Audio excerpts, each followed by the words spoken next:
Picture this: 3 library staff members trapped inside the South Charleston Public Library. Aaron, Tobey, and Josh, each with divergent tastes, tasked with watching each other's films. Can they survive with their sanity intact? Find out on Real Opposites, a library podcast about movies. Hey everyone, and welcome back to the Real Opposites. I'm Aaron, I'm Josh. I'm Tobey. and we are back to discuss finally one of my picks, Tale of Two Sisters. I saw this when I was younger, probably, when did it come out? 2003. 2003. It was like the first major It was Korean Korean film film, to be released in theaters. No. Yeah. Didn't make a ton of money, but it was. Now, I one didn't of see the it in first ones. theaters. I did see it on DVD, which Yeah. I think I told you, that I don't know if it was on the podcast or not, but I told you the story about having the Blockbuster card. Oh, yeah. But I had a Blockbuster card that they did for kids in the summer where it was like real cheap and you could get a movie a day. Mhm. Yeah. But you could only pick from older movies, just not Not new new releases. releases. So that's how I saw this movie. Because even though I don't like movies, back then it was something to do. I mean, No. it was whatever. But this sticks out as one of the most memorable from that time. Something about this movie has always stuck with me, which Mhm. I do find some of the like Korean horror films, like creepy in Mhm. their own way, almost creepier than American ones. Mm-hmm. Especially with this one, the So slow and psychological. yeah, and like they did make this into an American version. Yeah, The it's not Uninvited, good. which I was going to watch before this podcast, but Yeah. I just it didn't happen. I did see that one in theaters, and I just remember it being like meh, It's mediocre. meh. Mhm. Yeah. Most remakes. I mean, these are big Yeah. shoes, though, too. Like, this movie is gorgeous. And Yeah, I mean, I Right. just think it was something that you just couldn't capture as well in American cinema. But I am curious. So I love this movie. Clearly, I picked it. I tried to throw some different kind of movies into our picks That's a good one. because Good. this one did not come from our Halloween picks, which we will Yeah. talk about eventually. Mhm. But this was just one of my normal picks. But I wanted to throw a foreign film in, so Yeah. this was Good. my attempt. It's like a bonus Halloween It is a episode. bonus Yeah. Halloween episode. Yeah, so I am curious to find out what you guys thought. I love Asian cinema. I like the guy who wrote this. He also wrote I Saw the Devil, which Mhm. is amazing. If you've not seen that, it's I have not. very, very haven't. good. It is just loose plot. It's about a guy, his wife is murdered, and this guy's like a cop, and he just keeps hunting down the guy and cool. giving him the business and then letting him go again. And it's like this very like it is like a psychological thriller about Yeah. like kind of how like grief can make a monster of you. Right. So that movie's great. I didn't know that it was the same director. This is my first time watching this. Mhm. Oh, okay. I thought you'd seen it before. No, I hadn't Oh. seen Tale of Two Sisters. It was on my to watch. So Oh, okay. this was beautiful. It was I really loved the twist that wasn't a twist, just full of spoilers, basically. You get to a point in the movie where you're like, oh, well, this was all just maybe psychological. Yeah. And then the ghost comes back. Right. And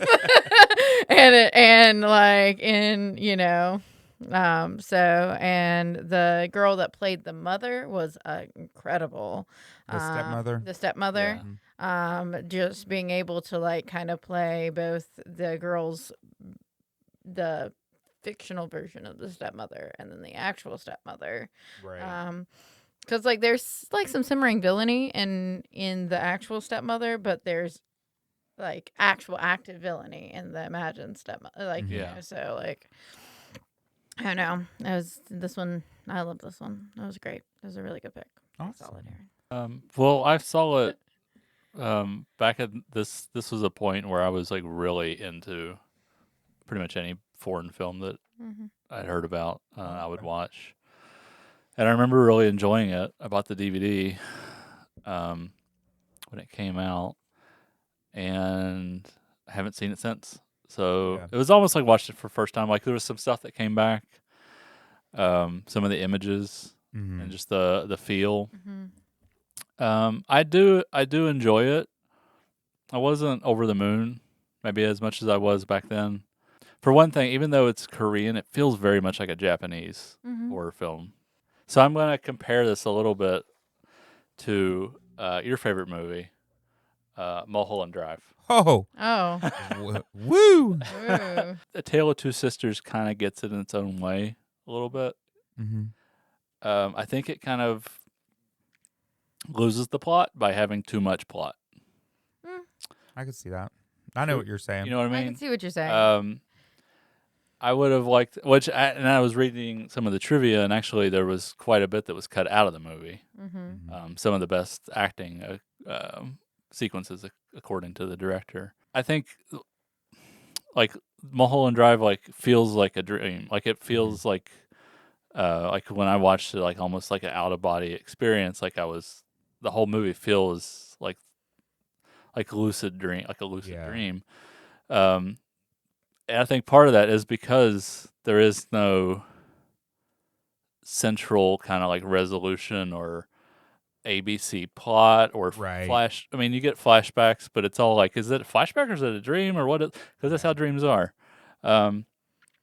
So that's my main like kind of gripe about the movie. Mm-hmm. Everything else is generally really solid. Like I said, it's really well made. You know, it works as a horror movie. It works as a psychological thriller.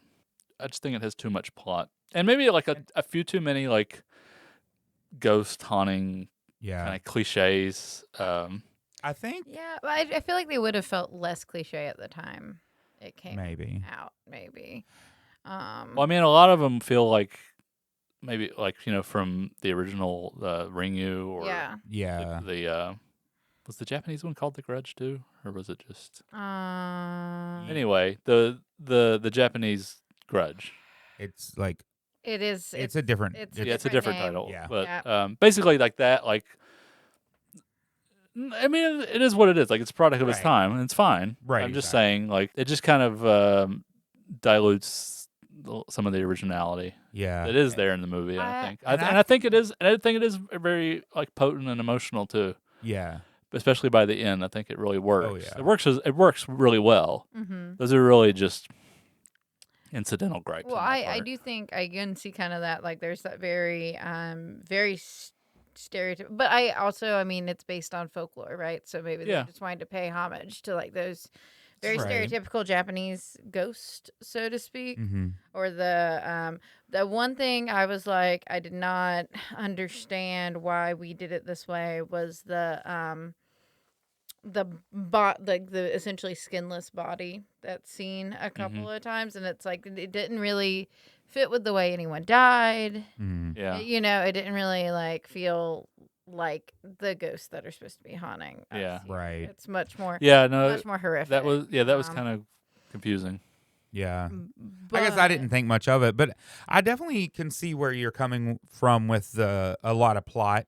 Like they're almost too much plot kind of Yeah, thing. because there was a certain point I was like, wait, am I in a flashback? Wait.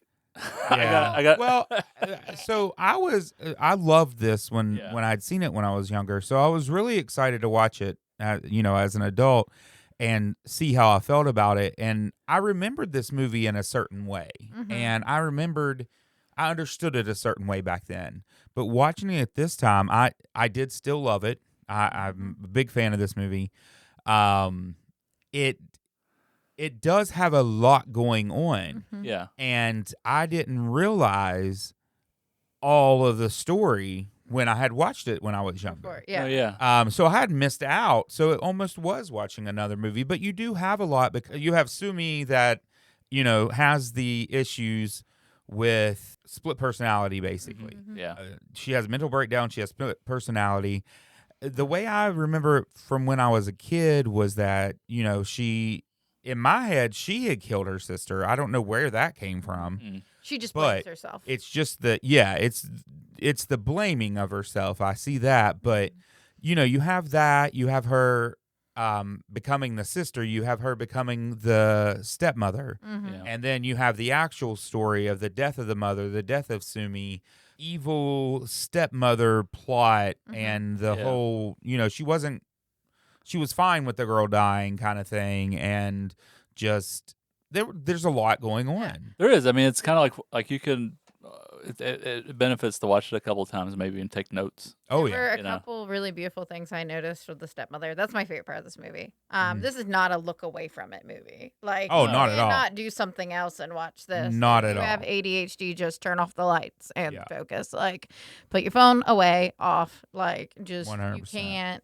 you can't look away from this because you will miss everything happening and you'll be very confused. But the stepmother is done so beautifully in that when she's not real, when she is this idea this girl has in her head, she is more the stereotypical fairy tale stepmother. Yes. Yeah. She's Yeah. She is. she's prettier, like not she's the same woman, Mhm. but her makeup's done differently. She's Right. got these blood red lips. She looks Yeah. she's got like this like perfect, like she's perfectly kept. She doesn't really have any humanity to Like her her at hair's all. super It's straight, super and, straight like, and perfect shiny and like and- but when yeah. you see her in the flashback, like she's a nurse, like she's a regular Right. woman. And even when you see her later, she's like, she's not in this like kind of the way that she dresses even is Mhm. more fantastical in Mhm. the imagined version of her, because when you see her at the end, she's just in a pantsuit. Right. She's a career, like she's got like, I mean, she was definitely evil. She definitely Yeah. saw that fall on that little girl and didn't go get anyone and didn't do anything Right. to like make sure that she lived. But she But is she gets it in the end. Yeah, she does. so- She's more cartoonishly like it's just like that you really feel if we ever watch The Witch, this would have been a great double feature with it. They're both Mhm. fairy tales Yeah. brought to life. See that? They kind of have it. But yeah, I mean, if you look this movie up, one of the main things you see about it is people struggling to understand Yeah. what Yeah. happened. Well, and that's like- where I was going with it. I mean, even as a second watch for me, and as an adult, there is so much going on that before we were coming to talk about it, I had to like get my story straight and make sure I knew like what actually happened. what I thought is what happened. So there was So I did go through and read about it Yeah. because there is so much that happened. Yeah, like Yeah. so I watched it and then I watched it again Mhm. here and as like I had it on and then I was like simultaneously reading the wiki and I was like, oh. Yeah. yeah. It's one of those Oh. movies. I was like, oh, that's what's kind of getting me. Like if I Yeah. can't get it in 2 viewings, then something is Yeah. there's too much going on. But I do like I like the filmmaking more than anything in the movie. beautiful. I like the use of color. I like how generally if you pay attention, like the dead and the live, the ghosts and the are colored very differently. Yeah. Her younger sister is usually like in a red. Everyone who's not real is colored like kind of a red or orange and All of the Yeah. dream sequences have Yeah. a lot of red and orange to them. Yeah. Like with the body bag in the hallway. yeah. It's like the rooms on either side are framed in red to like kind of show. So I like that, and like I said, I think it's a well-made film. I just think Yeah. that the script maybe gets a little in its own way. I don't know. I think I like it because it does make you think. You definitely have to be thinking to keep up with it. And normally those aren't my kind of movies, but I was very surprised yeah. when I was watching this. Like, God, Aaron likes this. Yeah, which I'm glad. That's because that's what I was saying earlier with my picks that I've put in. Can't watch Mulholland Drive and or whatever else, but you watch this There's and you'll enough gore completely there's get enough all into gore in this. one. There's My- gore in this. I just There's love gore in it. this. I don't know, something about it captured my attention as a younger kid, and just from there, it's always been a favorite. Even though this is only the second time I've ever seen it, but Even with all the plot threads, it is kind of lyrical. It Yeah. kind of Mhm. does have now that I'm thinking back about it, like a fairy tale kind of. yeah, Because it also is very like enclosed as well. Yeah, in his it is. house. I mean, Right. I think maybe aside from like the opening sequence in like Yeah. the doctor's office, I think. Yeah. and the closing Yeah, like it's all of just her takes, in the hospital. yeah, it just all takes place in this house. Yeah. So The they make good use of the space. I think they really do. the thing I liked is that in the original fairy tale, because I did a little research, the father is kind of left blameless and innocent Mm-hmm. in it. In the fairy tale, like he goes on to remarry and has twins. Okay. I really like how this like implicates the father.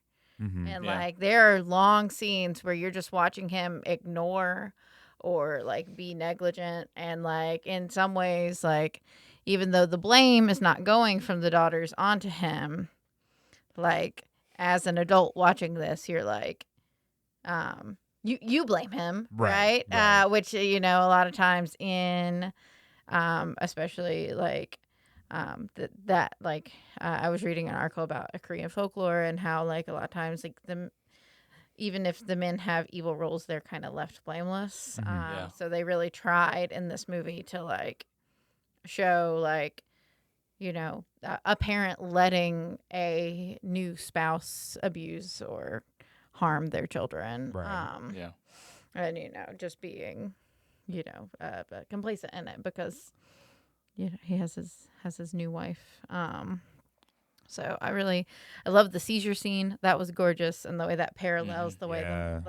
the movements at the end with the mom. Mm-hmm. Yeah. This is just like, and the stepmom, though not the stepmom, starts like screaming, and it's like Yeah. it's that one. It's a lot of them are really hard to parse, like which are the real family moments and which are just they're Yeah. calling her dad alone Right. in the house. And I think sometimes that's where people get lost with this one, but it does have a lot going on, and I like that it also touches on so many things like you're talking about. I mean, it touches on grief, it touches on the mental abuse, the father not paying attention or ignoring it. So I don't know. I just feel like there's so much to this movie. You could definitely say there's too much because of that. I mean, but it families is are good. You complicated. right. Yeah. Yeah. Sorry. maybe that's why you like it so much, because it kind of captures that messed up family dynamics that 100%. you like. Yeah. Plus horror. Yeah. It's like all rolled into It's one. like August Osage, if like half of them were ghosts and and some were murderers. yeah. So Yeah, 100%. I mean, I'd definitely watch this again over that. So. Yeah. Well, that's good. But I am glad that this pick kind of surprised you. I was trying, and I am trying with my movie picks Yeah. this time around to kind of put different parts of me into it. And this one was just a foreign film that I absolutely love. Have we done Audition on here? I feel like we did. Did we not? No, we haven't. No, done we've not done Audition. Audition. Okay. Did we not? That is a slow burn. That is a slow burn. You've not seen Audition then. I All guess right. You well, would remember. If You Oh, would okay. remember if you'd seen Every man remembers Audition. Audition. Okay. Yeah, it is I've not. terrifying. But the bag, I think because I've seen Audition, Uh-huh. when the bag came out, I just kept expecting it to like roll across the floor or move. You would, I think, like Audition, but it is extremely like Yeah. it is. Yeah. It is a slow burn, and then it's just like goes to 11. Yeah. Yeah. It goes, Okay. and it's also kind of like this, where it's kind of hard to parse out. Yeah. The first time I watched it, I had a lot of trouble figuring out what was real and what wasn't real. Mm-hmm. Yeah. And then I was so like upset by the ending. But it's very, very good. I mean, you had this like late 2000s, late 90s, early 2000s, like this explosion of Asian horror. Mhm. Mm-hmm. Kind of like explosion, like I think I talked about it on one of the podcasts, like all the Hong Kong John Woo movies Yeah. coming out of the Mhm. late 80s and early 90s, and how those influenced American films. And this clearly, they remade half of them Yeah. Yeah. into Oh, subpar. generally versions of very. themselves. I think probably the only successful one is maybe The Ring, Mhm. the one with Naomi Watts. Yes. Yeah. I mean, I remember The think Grudge being Grudge okay. did It did well. Yeah. I don't remember much about Well, that one. The other than Grudge is it was, pretty much shot for shot. Yeah, I think it might even be the same director too. Mhm. Yeah, I think so. And then there was Pulse, there was Shudder, Yeah. Mhm. all of those, and a lot of them I like the original versions Yeah. better. There's just Yeah. something about this style of horror that they don't have to do what- as much for it to be more creepy. It's Yeah, and it's like It- it's all, if you're not from that culture, it's like a different it's a different. I mean, it's a different language, Right. You know, like cinematic language, Right. transferring like a Japanese or Korean film, and you can't just put American actors No. Right. and make it in English. It doesn't really translate. Like The Ring is some sort of miracle that movie works. Yeah. Mhm. Like I mean, this one was also it was beautiful. It's really like it's a really small cast too, which Mhm. is Yeah, really nice. Maybe that's the thing that kind of keeps it feeling like a fairy tale because it's just this handful of people Right. in this house, Yeah. and they might as. I mean, It's funny they didn't try to like transpose that to a more like Western fairy tale kind of landscape. Mm-hmm. Like maybe they would Yeah. be out in the woods. Right. If they had done like a Yeah. Black Forest remake Yeah. or whatever, that would have fit a little better than Yeah. what they did with The Uninvited. Yeah.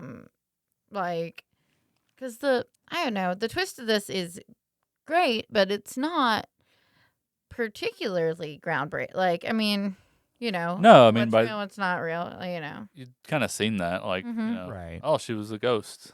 Yeah. It's like I mean, the year before you'd had Sixth Sense, you had The Others. Right. Yeah. You'd had movies that did that I did that twist. Right. It's kind of good they get that out of the way.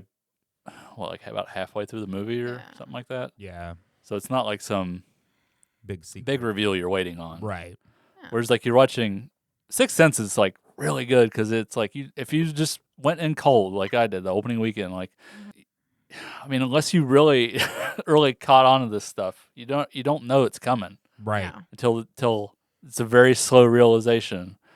But then every movie, including pretty much every Shyamalan, was like a twist. Mhm. Yeah. You know, and so every horror movie had to have a twist for a while, and Yeah. so that's what I mean, like some of the cliches. But I mean, they did it pretty smart here as far as just kind of getting it out of the way and not making it a big plot point, Yeah. like that you're gotcha at the end. And something I really liked about this movie, and sometimes I just think it does really pull me in, is this movie doesn't necessarily need a lot of dialogue. There's not tons of dialogue, really. But it also doesn't need it. Like it's a beautiful movie, and it tells its story through action.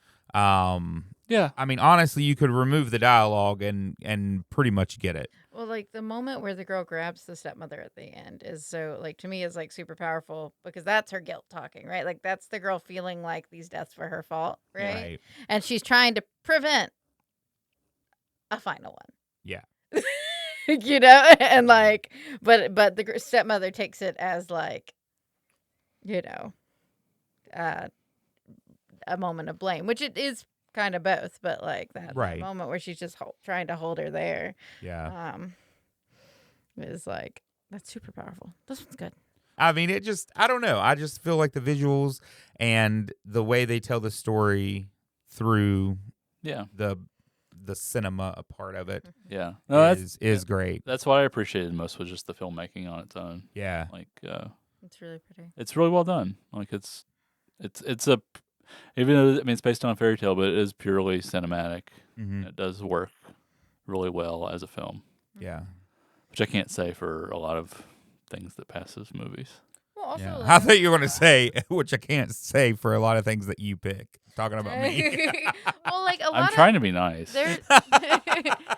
there is a lot of horror that is art, right? But like this definitely. I hate that term elevated horror. If someone's gonna bring that up. No, I'm no, sorry. no. That was no, but I did see that when I was reading about it. Sorry, that's Tobey. not what I was gonna say. What I was gonna say is that this definitely toes the line between a horror film and an art film. If like in a way, it's just a really well done horror film. I feel like a lot of the horror genre does not do the kind of cinematography that this movie does. I'm not saying it doesn't exist or that it doesn't happen. It just happens about 20% of the time. Yeah, I mean, well, I think that's not exclusive to the horror genre. Right. I mean, I think any movie, probably 20% of them, or maybe even less, are actually. There's a ton of thought put into how the information is being presented visually, and most directors just let the dialogue do the work. Shot, reverse shot, same Yeah. boring thing in every movie. But yeah, I do hate elevated. I hate that term. Yeah. Because a good I've movie never is been a good. huge fan of it. A Yeah. good movie is a Because good it's like movie. oh, so you know, So all other horrors horrible. apparently Yeah. A24 is the only one that makes thoughtful horror movies. And also, I'm tired of horror movies. And this is Josh's rant corner. I'm tired of horror movies having to deal with so much damn trauma. Everyone's got trauma. Okay, it's like I get it. It doesn't have to be like super depressing. No, it Like can if be. you do it well, like Hereditary does. I mean, Hereditary kind of ruined A24, and every horror movie they make good ones. They make The Witch, they make Hereditary, but like, you know, like Talk to Me, but so many of them are just like, it's just the same kind of droll, the old filmmaking, and it's the same kind of, you know, everyone's traumatized, and this is what's bringing up the horror. And Yeah, I mean, I get what you're saying. Like while like trauma is something that horror has always explored, and It does. but it doesn't have to be the central focus to be touched on. For me, if something has a folklore tense, like I love The Ritual, I love this, I love The Witch. Like I like when we tie into our primal horror. No, And yeah, the concept of the Watchers is this forest. Is evil fairies, which could have been great, could have been so good, but then we're sympathetic about the fairies because they were imprisoned. Yeah. And then we're like half the movie is about her, and her mom died in a car wreck when she was a kid, and like her dealing with that and not calling her sister. Like nobody gives a shit. Just make it a horror movie. I don't give a shit about your family trauma. Like Exactly. I don't care. Exactly. Like I don't care. Like I want to know what's going on with the fairies in the woods and why they like staring at people. Like that part's interesting. Yeah. There were some really strong points. Like there's a professor that was built where the Watchers live, or where you hide from the Watchers, where they hide from the Watchers in the series. And it's like, that's really cool. Very like Lovecraftian, like someone went off the deep end trying to like research these things they're not supposed to understand or whatever. Great. That could have been great. No, it's ultimately the movie is about her family nonsense. Boring. And it's like, like, that's why I like The Ritual. Yeah, sure. There is a lot of trauma in The Ritual, right? They're talking about there's a lot of guilt and stuff. Yeah. But at the end of the day, the real issue here is that they're in the forest. Is they're in the forest, and there's a god that is going to like take them, and it's like. It becomes like, I'm glad you worked out your nonsense. Like whatever character work has to serve in a horror film, it has to serve the immediacy of what is happening. Yes. I showed Kendall The Descent for the first time. I love The Descent. So like that's when I think where the like trauma stuff serves the story. It works well, and you get these little glimpses of the birthday cake. Every time like kind of she hits her head, like she's getting. Yeah. It works because it's sprinkled throughout the movie, but it doesn't really interrupt the suspense of them cave diving or when the monsters come out. Take like The Exorcist, for example. So the main reason that Pazuzu the demon like targets Reagan, Linda Blair, is because of the trauma. Like her parents are divorced, they're arguing, she doesn't see her dad. So there's this internal like strife going on within the family, within her, and that's what the demon latches onto. Yeah. You get that across in one scene. Yeah. And you're just like, okay, I get that. Yeah. And you can here's the thing, you can get that or you can not even get that, and it doesn't even matter. Right. But it's there if you want to notice that. It's there. Yeah. It's not a huge plot point. We're not wasting time. Screen time, which is very precious, and apparently a lot of people don't think it's very precious. That's why movies are too long. But yeah, it's an example, like, and just how you can put in the trauma, whatever's going on internally that creates the horror to make it, but not eat up time. Right. And I mean, as somebody that enjoys a little bit of trauma, in my movies. You just go around poking people like, "Hey, how are you doing? Is everything okay? You got anything going on in your life? What's happening? Oh, that's sad. You want to talk about that some more?" Sometimes, I mean, but sometimes, I think trauma is fine to be in a horror movie, but I agree with you in the fact that one, you need to get to the point of it, and it has to be a direct reason as to why something is happening. Yeah. I don't need it to be a slasher film plus a film about this person's trauma that is completely unrelated, kind of thing. No, yeah, I agree. Like you said, you get it over in one scene in The Exorcist, and it's the whole reason the demon has latched onto that person. Yeah. or like It's very purposeful. Yeah. we were mentioning the Descent, like that trauma becomes the reasons that she takes certain actions, and Exactly. the whole right, like Yeah. since it is the study of like, oh, does trauma make you violent, even in Right. a life or death situation? Yeah. Does finding out that your best friend was sleeping with your husband who died Make your decision different. make your decision different, where you might have tried to save that person before, and now you smack them across the face and leave Right. them dead, like stab them In the knee. stab them in the knee, Yeah. in the knee, yeah. That was Yeah, pretty good. that's a good one. So like, it works if you use it well. If you don't use it well, then it Yeah. just So basically, getting back to this, like it's done very well.